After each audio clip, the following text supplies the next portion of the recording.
Mariners lose 7-3 to fall to 27-23 on the season. We'll go over what that record means. Those of you who are decent at math probably know, but we'll talk about it. They're 27-23, and they lose the first game so far in this series. They lead that series 2-1. Let's go over the scoring plays. Aaron Judge and Juan Soto are really good baseball players. And Aaron Judge homers to right off of Bryce Miller in the first inning with Anthony Volpe on base to make it 2-0. In the third inning, Anthony Volpe scores again on a Juan Soto homer. That makes it 4-0. Juan Soto homers in the sixth to make it 5-0. Mariners get something in the eighth. A 3-run homer from Big Dumper to score J.P. Crawford and Mitch Garver. That makes it 5-3. Yankees get some insurance in the eighth. A homer to right center that was absolutely destroyed off of Austin Voth to score Aaron Judge to make it 7-3. It's tough to be too harsh on this when you've won the last two games against the best team in the American League or the team with the best record in the American League. I would argue that Baltimore has a better roster, but right now the Yankees are playing as well as anybody. Like I said yesterday, that was the first time the Yankees had lost 2 straight games at home all year. They're a very good baseball team. So you get the first two. And it's tough to go too screamy yelly about it. You know what I mean? It's still disappointing, and it's a daily recap show. So we can only react to what happened today. But it would be silly to say you can't remember what happened the previous 2 games. That's just the way it is. That's probably the biggest positive. That this loss, you still are guaranteed to split, and you still got a chance to win the series tomorrow with your ace on the mound. Positives offensively, great for Big Dumper to get that homer. Dylan Moore remains scorching hot. Couple of hits, a double.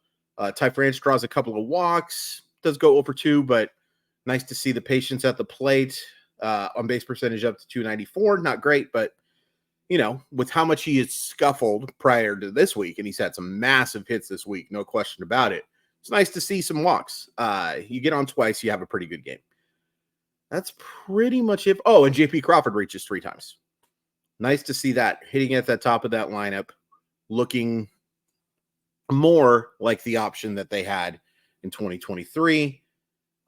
Pitching wise, is there any positives here? I don't think so. We'll get into the negatives, but first we're going to thank Simply Seattle. They provide the very best in Seattle sports gear. Huskies, Seahawks, Cougars, Sounders, of course the Mariners, Storm. You can find it all at Simply Seattle. And once you find everything you were looking for, I think I just said that. Those were words. Once you find everything that you are looking for, you can enter code MOLLYWOP15 to save 15% off your order. Really good deal from really good people. MOLLYWHOP15, simplyseattle.com. But don't rely on that. There's a nice little link in the description. I think I got tongue twisted again there, but yeah, Simply Seattle's really cool. And they give you good stuff and they give you a discount. Negatives, Bryce Miller. Look, he got beat by Aaron Judge and Juan Soto today. It's tough to go too it's tough to be too negative about that. The reason you can go negative, though, is this is back-to-back starts against really good teams where Bryce Miller has not been good enough. Gives up 3 homers tonight. He gave up a 5-spot first inning and then settled down a little bit, and he's able to go 6 innings in both starts, which is nice because, boy, I have very little confidence in this bullpen outside of one guy. But, you know, he got beat by the best. If you wanted to say that Juan Soto is the best hitter in baseball right now, I wouldn't argue with you for too long. I mean, I would. It's Shohei Ohtani right now, but Juan Soto's as talented as any hitter in baseball. And Aaron Judge, you know, 268, 405, 585 is good, really good. It's not indicative of how great he's been since a kind of scuffling start.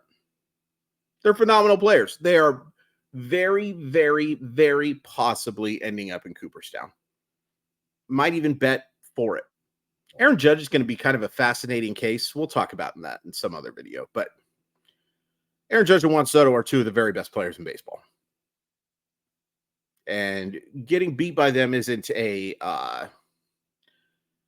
it's not, I don't even know what the right words are. Like, it's not something that you can go too crazy in criticism for. But it's a little easier to criticize just based on the fact that these two starts against Baltimore and New York haven't been good enough. Haven't been good enough. It's justifiable to pitch bad against both those teams, but we expect more. We expect more from Bryce Miller. I don't have huge expectations for this bullpen, but it didn't look great. Now, they only give up the 2 runs in those 2 innings of work, but Snead didn't look good. Bolton didn't look good. He does get the big strikeout, but he didn't look very good in the process, in my humble estimation. And he hasn't looked good for most of the year. And Kirby Snead's just not very good. Kirby Snead is a guy that is here because they have to have somebody.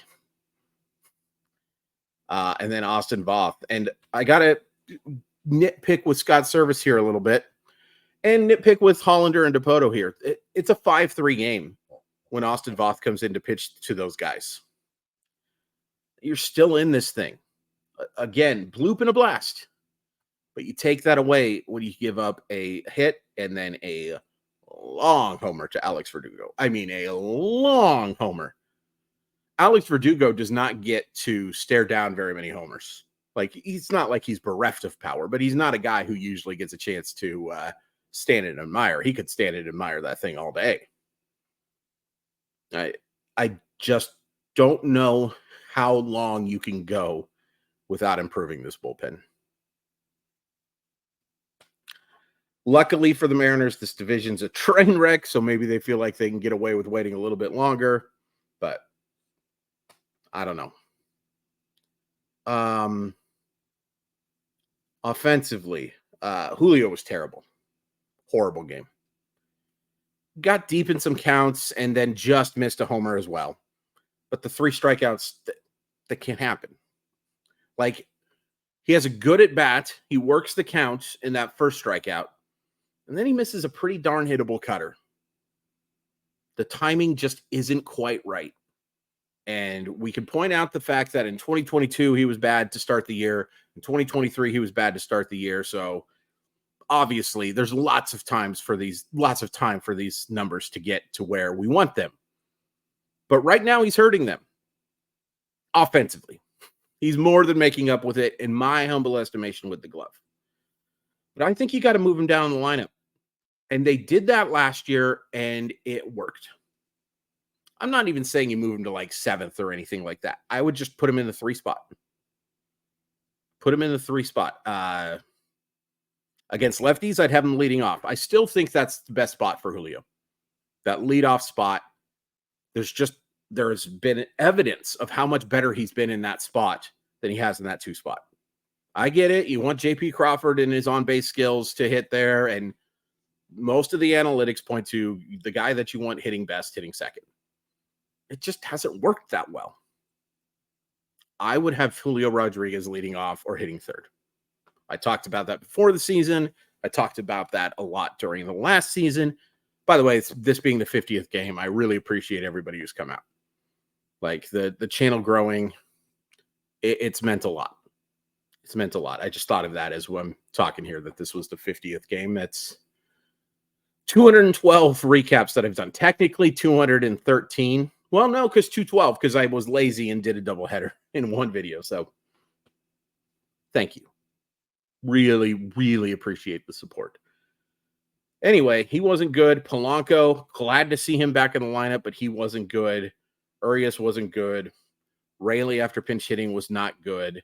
This lineup struggled for the majority of the game until Big Dumper comes up with that big homer. And it's worth pointing out that Julio Rodriguez struck out before Big Dumper hit his home run. Got to cut down the case.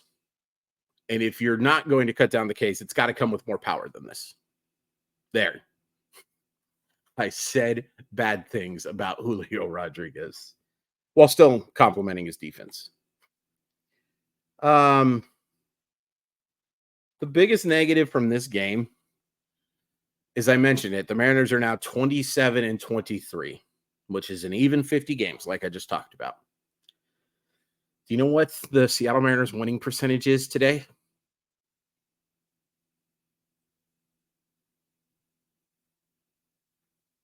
I don't even want to say it. Half.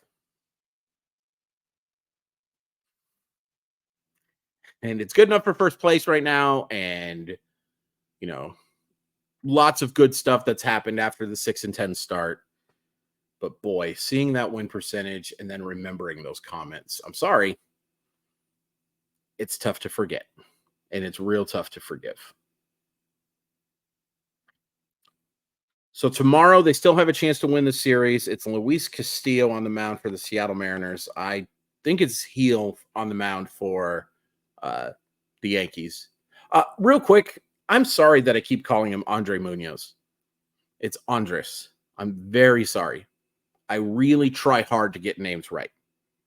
For Roto World, I make sure whenever I can to make sure I get those correct accent marks. It's important.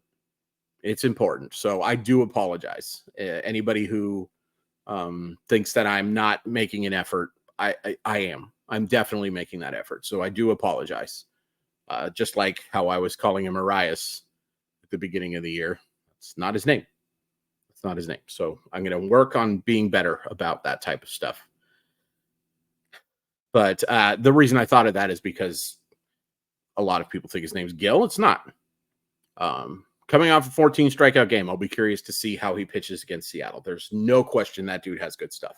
So, and again, you're playing with house money a little bit, but because you won those first two, I think we can be a little greedy and say we want this series win, especially with Castillo on the mound, especially with the guy who I think is the ace of the Seattle Mariners and has pitched like it for the last week and a half, the last 7 or so starts. Please hit like, please hit describe, please hit describe. I don't know what the describe button does, but I'd really appreciate. Talking is difficult. Talking is way too difficult for someone who does it for a living. Next Friday, the 31st, we're going to be doing a live Mollywop Monday from Snoqualmie Casino in North Bend.